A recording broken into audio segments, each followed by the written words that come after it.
మీరేమో కేసీఆర్ ఆయన్నే ఎంఓయూ మీద పెట్టిండు జగన్ ఆయన అంటున్నారు. కానీ బీఆర్ఎస్ వర్కింగ్ ప్రెసిడెంట్ కేటీఆర్ మాట్లాడుతూ 8 మంది ఎంపీలు తెలిసి గుండు సున్నా వాళ్ళు ఏం మాట్లాడరు, తెలంగాణకు అన్యాయం జరుగుతుంది, నోరు మూసుకున్నారు, బీజేపీ వాళ్ళని ఎక్కడికక్కడ నిలదీయాలని చెప్పి కేటీఆర్ మాట్లాడుతుంది. చిల్లరగాడు కేటీఆర్ ఫస్ట్, వీనంత చిల్లరగాడు ఇంకోటి లేడు. నా ఫోన్ ఎందుకు ట్యాప్ చేసినావు? ఎందుకు ట్యాప్ చేసినావు? పని పాట లేదురా నీకు? చదువుకోలేరా? Useless fellow. నా ఫోన్ ట్యాప్ ఎందుకు చేస్తావు? అంత భద్రత ఉంటే అమెరికా వెళ్ళిపోవాలి అమెరికా. పీక నీకున్నావు రాజకీయాలలో? ఫోన్లో ట్యాపింగ్ ఇదే పనా మీకు? అభద్రత, మీ కుటుంబం మొత్తం అభద్రతనే. టీఎన్జిఓలు వచ్చిందండి. ఇలా నేను గ్రీవియన్స్లు ఇంటికి కూర్చున్న పార్టీ ప్రోగ్రాంలో ఇక్కడ కూర్చున్నాను. టీఎన్జిఓస్ వచ్చి ఆ కేసీఆర్ ఇచ్చిండు 120 ఎకరాలు 130 ఎకరాలు ఇచ్చిండట. ఆ 120 ఎకరాల 10 ఎకరాలు కమిషన్ అడిగినోడు వీడు కేటీఆర్. వాళ్ళకి రిజిస్టర్ కూడా వేయలే ఏళ్ళటి వరకు. 2019 ఇచ్చారు అన్నవి.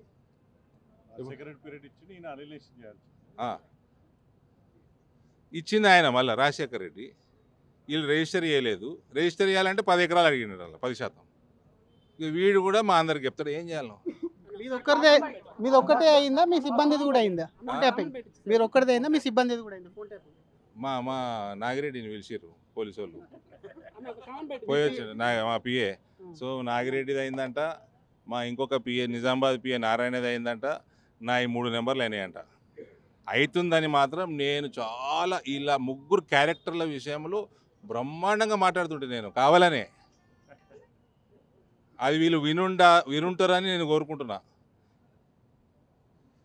ఆశ ఏమంటారు, కోరుకుంటు కాదు, ఆశిస్తున్నా.